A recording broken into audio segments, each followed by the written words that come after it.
and welcome back to Try Your Hand. Today we're going to be making a chainmail bracelet. So why don't we get started with the supplies.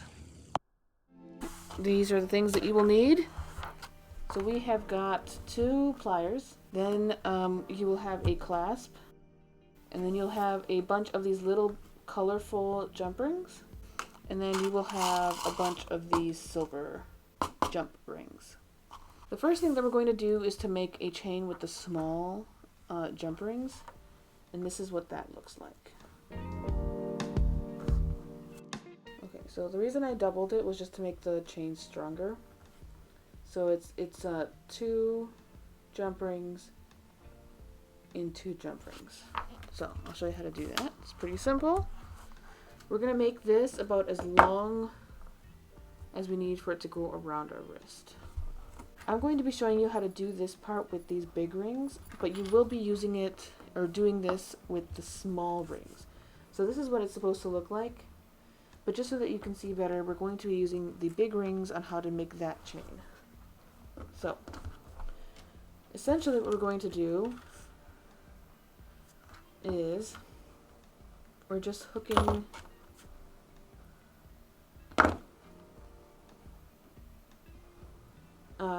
our loops together, and then we're moving with our pliers here the 2 ends, so like the ends would be like this together so that they're flush like that. So this is 1 ring attached here. This one that we have here is doubled, so I'm going to show you how to do that.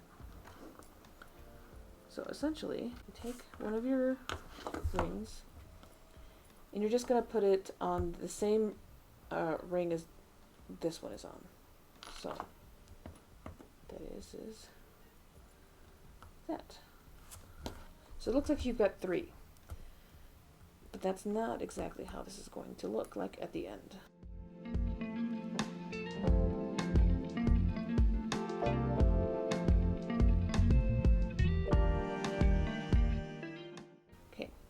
So now do you see how these 2 are like right next to each other?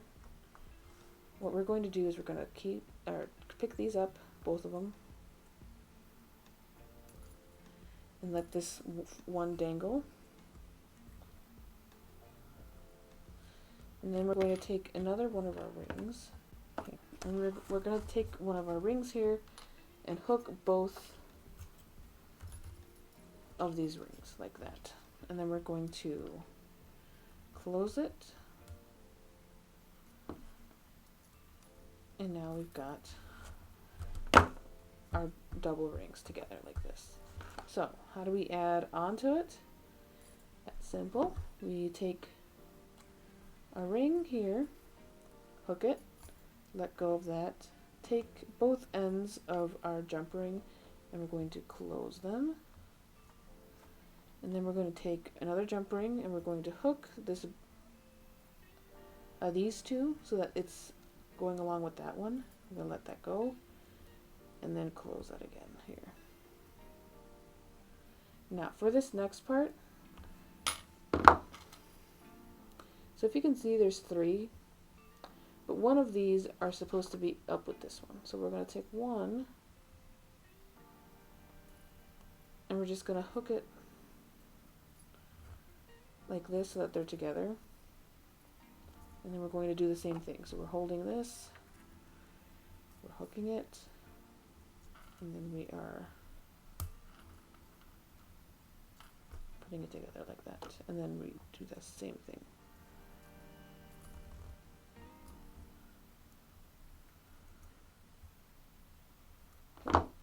So now that there's 3 of these, even though this one fell, we can definitely tell that this is the one that is going to be with this one that's in my left hand here, because it's not attached to the lower ring here.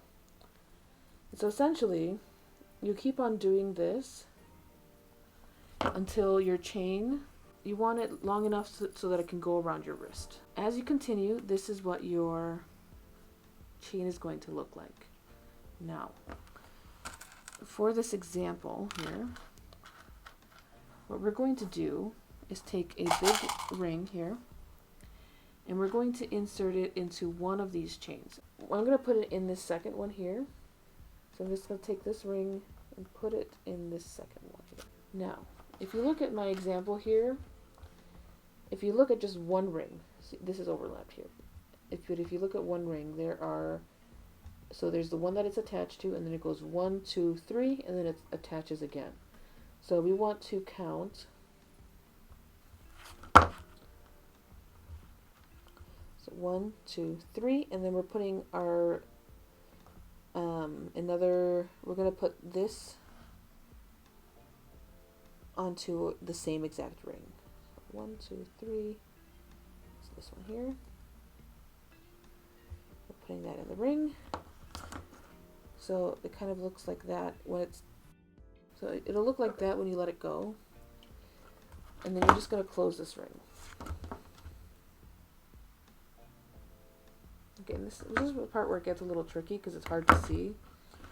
But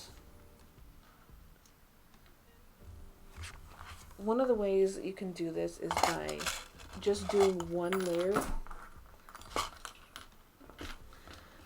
So if you can look at the example here, you can see that there's like a back layer and a front layer.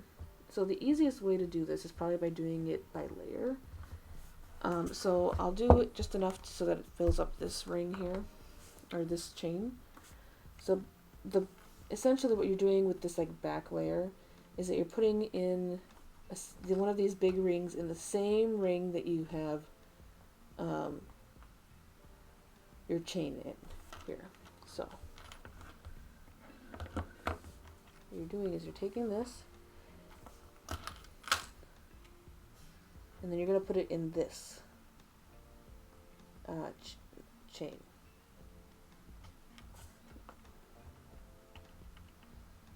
Okay, and so then we're going to do like we did last time and count 3. So that's 1, 2, 3, and we're putting our jump ring into this one here. So 1, 2, 3, and then we're putting it into that one. And then we're going to close this ring.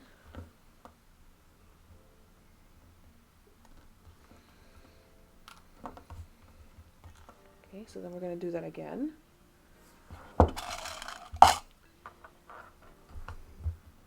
So we're putting one end into that section of the chain, and then we're counting 3. 1, 2, 3, and then the next one we're putting in the other side of our chain. So we're putting it there, as you can see there, and then we're also putting it into the chain that already has.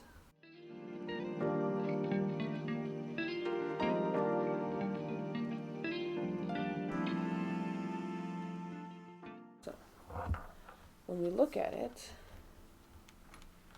you can see kind of how that's gonna go. Now to do the top layer, we take another chain, and then if you look at our example again, so in between the back layer and the front layer, we've only got one section of our chain without one of these silver rings in it. So that means that every other one will have a ring in it.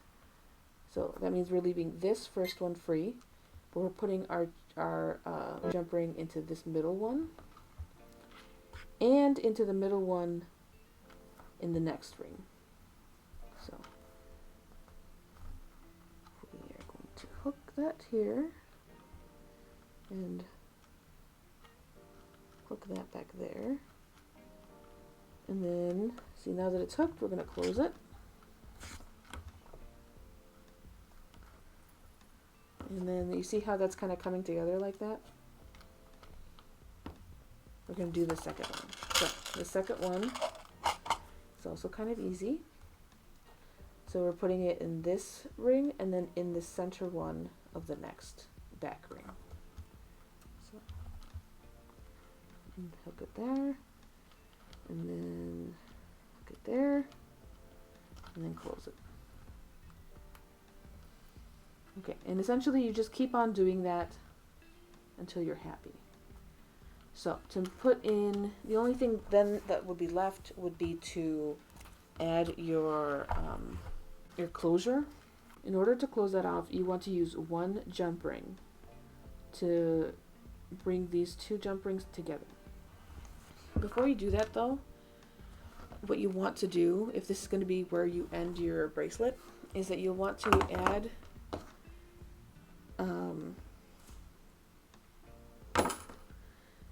your closure to the jump ring that you're going to use to close this off. So that's pretty easy. You just kind of, there's a little hole, so you just take your jump ring and insert it into the hole. Don't close it yet. Then we're going to take the end of our bracelet and take those two loose, those hanging jump rings, and then we're going to insert our jump ring with the closure in both of those loops, and then we're just going to close this jump ring off, and that is then set. So that's all closed up. For this end, you will want to extend it a little bit, like how I did here. And then you'll have, again, that one last jump ring that's there to close off the two, like these two open ones. And that's going to be where you're going to then close or hook your closure onto. So, like that. And then after that, you are free to wear your bracelet.